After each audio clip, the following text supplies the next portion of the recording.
Hello everyone, I am Dr. Ghani. I am an oral pathologist.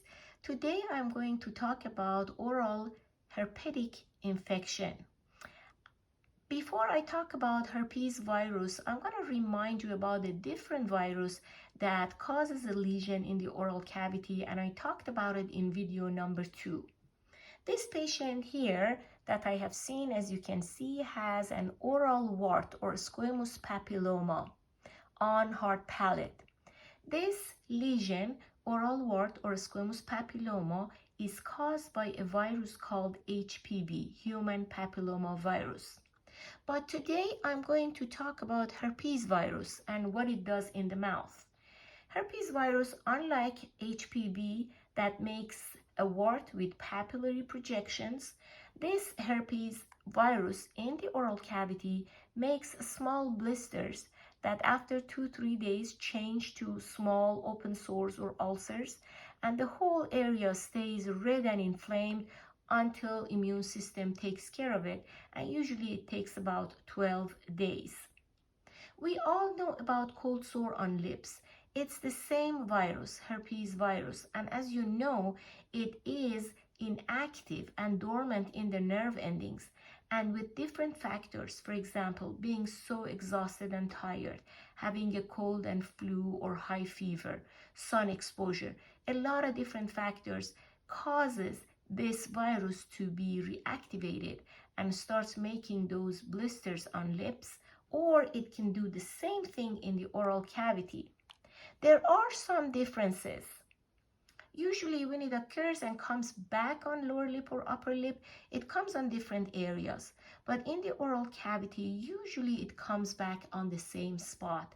So if someone says, I don't know why, but this side of my palate, like every 2 months, starts being really painful, I feel some bumps there, it is secondary herpetic infection. It means the herpes virus is reactivated there. The most common sites are hard palate and gingiva.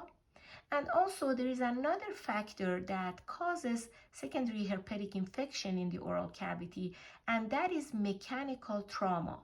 For example, if a patient goes with hard and crunchy food like toast or nuts, with trauma can get it again and again on palate. Also, trauma after dental work. When we go to the dentist, sometimes they put rubber dam on our teeth, or sometimes even people say after having x-rays done with dental x-rays and the sensors that they put in their mouth, their herpetic infection is back. I have another example when herpetic infection occurred on the gingiva. This patient came to me after, she said after like 7-8 days that this started. So as you can see, blisters are healing. Generally, if we don't do anything, the immune system takes care of it unless a patient is immunocompromised. But if patients have it a lot and it comes back like once a month or every 2 months, there are medications that systemically we can take, and it takes care of the problem. As soon as these blisters appear, we take the medicine, and it's usually a very short dose, high dose, but short duration. And then the next day, the lesions and the blisters heal. So so many people, they use systemic medication for cold sores on their lips. The same medication, same dosage works for oral herpetic infection. I hope you learned something new, and thank you so much for watching. Have a good day.